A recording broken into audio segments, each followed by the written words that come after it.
دے گا تو صحیح، لیکن ساری زندگی سنائے گا میں نے اپنے بھانجے کو، بھتیجے کو، فلاں کو، اپنے کزن کو، اپنے غریب رشتہ دار کو میں نے مکان دیا، میں نے مکان کرایہ پہ رہتا تھا، کرایہ میں نہیں لیتا تھا، میں یہ نہیں کرتا تھا، وہ ساری زندگی سناتا رہے گا جب تک مرتا رہے.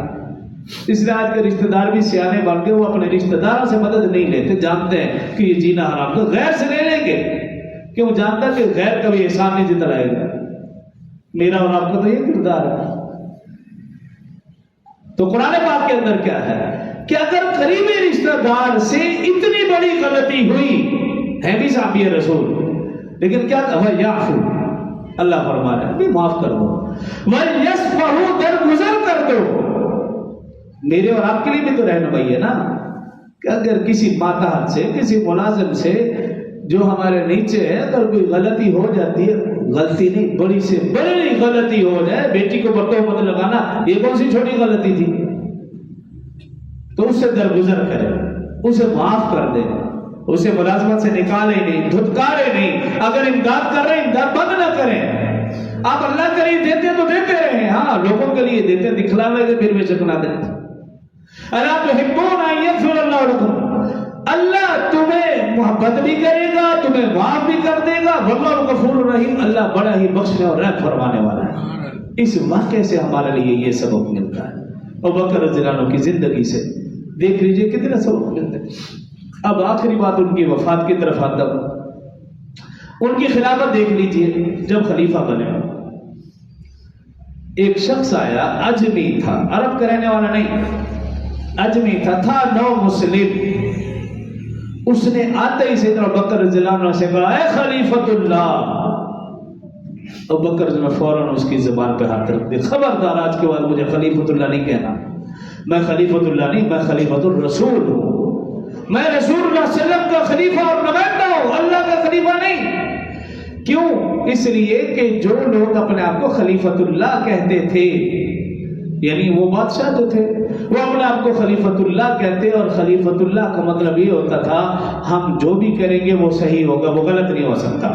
کیوں؟ ہم اللہ کے نمائندے، حلال کو حرام، حرام کو حلال، جائز کو ناجائز، حرام کو پاک کو ناپاک، کچھ بھی ہم کر دیں ہمارا فیصلہ اٹل اور آخری اور حتمی ہے. خلیفۃ اللہ کا مطلب یہ سمجھا جاتا تھا. لیکن ابوبکر رضی اللہ عنہ کو جیسے خلیفۃ اللہ کا آپ نے اسے روک دیا، ٹوک دیا، منع کر دیا کہ یہ لفظ مجھے آج کے بعد پھر نہیں کہنا. کیوں؟ میں خلیفۃ الرسول ہوں.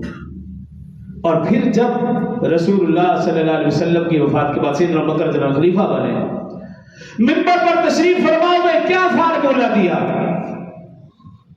صحابہ کرام سے، مسلمانوں سے کہا کہ میں تمہارا خلیفہ ہوں، اگر میں اللہ رسول کے حکموں کے مطابق آپ کو کوئی عمل کرنے کا کہوں تو وہ کرنا، وہ میری بات ماننا. اگر کوئی میری بات، میرا عمل اللہ رسول کے حکموں کے خلاف ہو تو پھر میری پیروی مت کرنا. یہ فارمولہ دیا بادشاہ بننے کے بعد، خلیفہ بننے کے بعد. تو کیا آج کے حکمرانوں کے اندر یہ جرأت اور ہمت ہے؟ وہ ایسا کہہ سکتا ہے؟ ہرگز نہیں.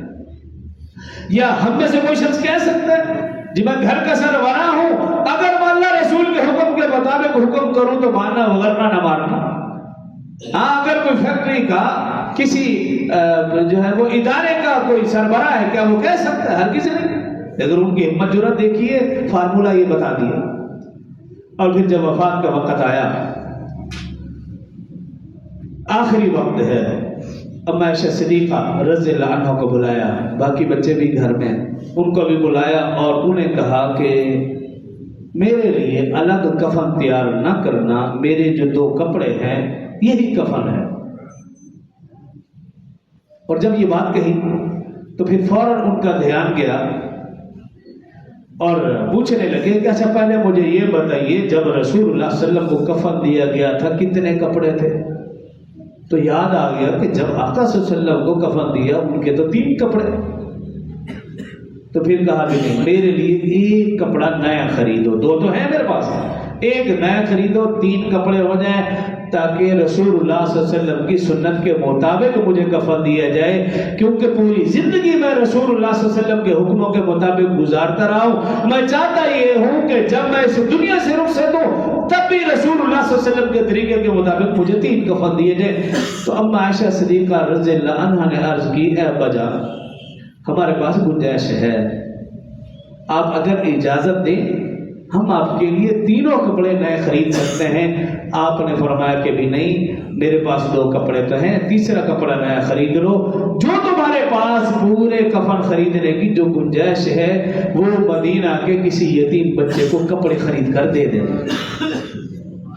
یہ ان کا آخری طرز عمل۔ سیدنا ابوبکر رضی اللہ عنہ کی زندگی سے ہمیں سبق ملا کہ میں اور آپ مر جانے کے بعد ان کی فکر میں لیتے رہتے، جب وہ زندہ تھے تب فکر کیوں نہیں کی؟ تب ان کے لیے کپڑے کا، ان کی صحت کا، فروٹ کا، دوائی کا، میڈیکل کیوں نہیں ہم نے ان کا خیال کیا، اپنے بڑوں کا، اپنے بزرگوں کا؟ تب تنگ آ جاتے تھے کہ یہ بوڑھا ہے، یہ کھانستا ہے، یہ بوڑھا ہے، اس کو یہ بیماری، اس کو یہ بیماری، اس کے کپڑے جیسے کیسے پڑے۔ تو زندوں کی فکر کرنی چاہیے، مردوں کی نہیں۔ اور آج آپ دیکھ لیجئے کسی بھی بازار، کسی بھی دربار پر آپ کھڑے ہو جاؤ، ایک دن میں کتنی چادریں چڑھتی ہیں، کتنے کپڑے چڑھائے جاتے ہیں، اور پھر نعوذ باللہ ایسی چادریں جس کے اوپر قرآن پاک لکھا ہوا ہے، ایسی چادریں وہ بھی قبر کے اوپر۔ اب تو ہم اپنے میتوں کے ساتھ دیکھتے ہیں، یہ قصور تو علماء کا ہے، آپ کا قصور نہیں ہے۔ جب کوئی فوت ہوتا ہے تو اس کے اوپر چادر ڈالتے ہیں، کلمے والی، قول پاک والی چادر۔ یہ نہیں جانتے بھی اس کے کس کس حصے کو یہ چادر لگ رہی، ٹانگوں کو لگ رہی، نیچے والے حصے کو وہ چادر، وہ اللہ کا کلمہ لگ رہا ہے۔ اگر اس کے دل میں یہ کل کلمہ ہے تو پھر چادر کی ضرورت نہیں، اور اگر دل میں نہیں تو پھر ایک چادر نہیں، لاکھوں چادریں ڈال دیں تو اس کو ایک ٹکے کا بھی فائدہ نہیں۔ یہ تو بس اپنے دماغ کو درست کرنے والی بات ہے۔ اور پھر دیکھیے بعض لوگ قبر کے اوپر تختی لگا اس کے اوپر کل لکھ دیتے، بھی وہاں کیا ضرورت ہے، مردہ کیا اٹھ کر کل پڑے گا؟ بھی جب زندہ تھا تب پڑھتا تھا تو کافی ہے اس کے لیے۔ بعض لوگ پھول ڈالتے ہیں، ہم سب لوگ اسی میں، بھئی پھولوں سے ان کو کچھ فائدہ نہیں ہونے والا، یہ ہماری اپنی ایک رسم ہے۔ خیر ابوبکر رضی اللہ عنہ کہا بھی جب مجھے کفن دے دو، اگلا ان کا رزق دیکھنا کتنا بڑا ہے۔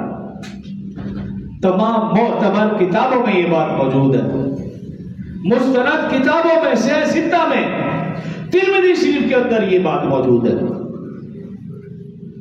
کہ جب انہیں پھر کہا جب کفن دے دو مجھے رسول اللہ صلی اللہ علیہ وسلم کے روضے کے پاس لے جانا، وہاں پہ رکھ دینا، اجازت مانگنا، اگر اجازت ملے تو آقا کے ساتھ دفن کرنا، اگر اجازت نہ ملے تو پھر جنت البقیع میں دفن کر دے۔ اتنا بڑا رزق انہوں نے زندگی میں لیا۔ اگر خدا نہ خواستہ اجازت نہ ملتی تو پھر کالے دل والے لوگ جو آج بھی ابوبکر کو بھونکتے ہیں تو پھر ان کا بھونکنا تو بند نہ ہوتا، اگرچہ کسی کو کوئی نقصان نہیں، لیکن ان کے لیے موقع مل جاتا بھی دیکھو اجازت نہیں ملی تھی۔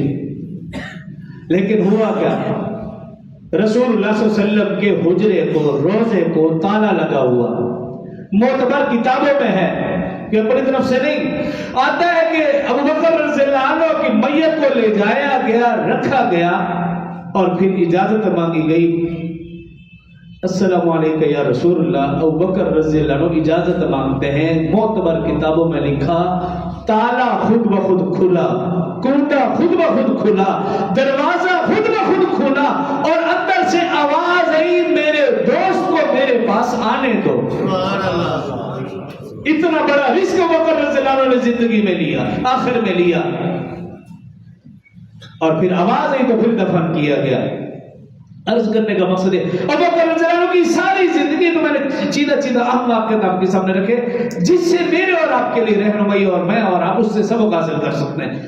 ان کا ایمان لانا، پھر ایمان کو پھیلانا، پھر تجارت کرنا، کاروبار کرنا، اعمال پر پختگی، رشتہ داروں کے ساتھ حسن سلوک، اور آخر وقت میں جو آپ کا طرز عمل کے متبع سنت، پوری زندگی رسول اللہ صلی اللہ علیہ وسلم کے حکموں کے مطابق گزارتے رہے، تو آخر میں بھی آپ دیکھ لیجئے کہ رسول اللہ صلی اللہ علیہ وسلم کی سنتوں کا کیسے خیال ہے۔ تو ایسی ہستیوں کا ذکر جتنا بھی کریں اتنا کم ہے، لیکن اگر عمل کریں، صرف زبان کی حد تک ہو یا سبحان اللہ کہنے کی حد تک ہو تو پھر اس کا فائدہ نہیں ہے۔ ہاں بے شک صحابہ کرام کا ذکر کرنا عین ثواب ہے، کیونکہ اس کا ذکر قرآن میں اللہ نے خود ان کا ذکر کیا، ان کا تذکرہ کیا، ان کے فضائل بیان کیے۔ جب اللہ نے قرآن میں فضائل بیان فرمائے، رسول اللہ صلی اللہ علیہ وسلم نے حدیث مبارکہ میں فضائل بیان فرمائے، تو میں اور آپ جب ان کے فضائل بیان کریں گے یا سنیں گے، یہ بھی ثواب ہے۔